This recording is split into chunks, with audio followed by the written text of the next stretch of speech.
We are waiting, Sakina, for the outcome of the discussions. We are aware that the strike is continuing, but our view is simple. Whether the strike is continuing or not, the negotiations should continue. Whether there's a strike, others have gone to court. The reality is that everything is going to be solved. People coming back to the table and negotiating very hard. And they can only be able to resolve that problem if there are compromises on both sides. And I've been able to say to the unions, you can't run away from negotiating retrenchments.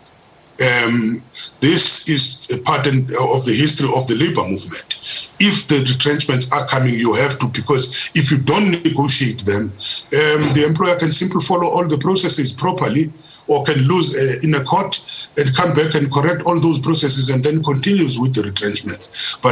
And then you are not able to save some of the jobs which you can be able to save.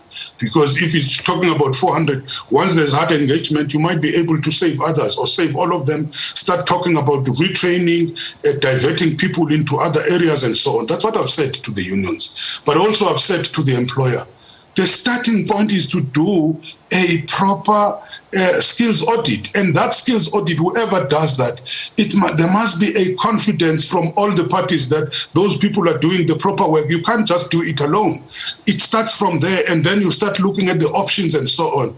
That should be a collaborative effort. But if you want to move unilaterally, everything is not going to be legitimate. We're going to force them to do that. And we have said, given the state of the negotiations where they are now, we think that must be conducted under a very experienced facilitator, and we have been able to put a lot of names, but the CCMA can be able to put those. A facilitator, not mediating now, but just to facilitate between the two parties, to say, here are the issues, not the fight. And would have loved that whilst this process is continuing, and I've heard that the issue now is 30 days. We are saying 30 days or not 30 days, but negotiations should continue.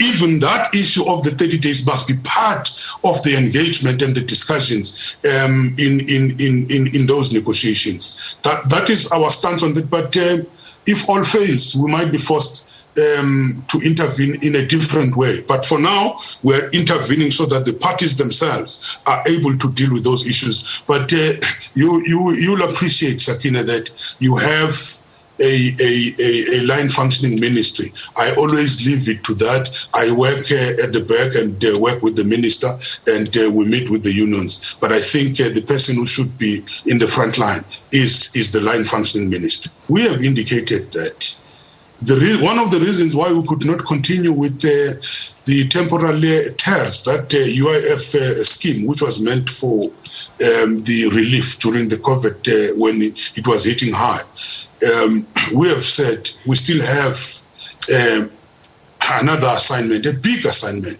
Retrenchments, when a number of companies have collapsed, are going to be a reality. How do we deal with that? So that money which has been put aside for training should be utilized for that.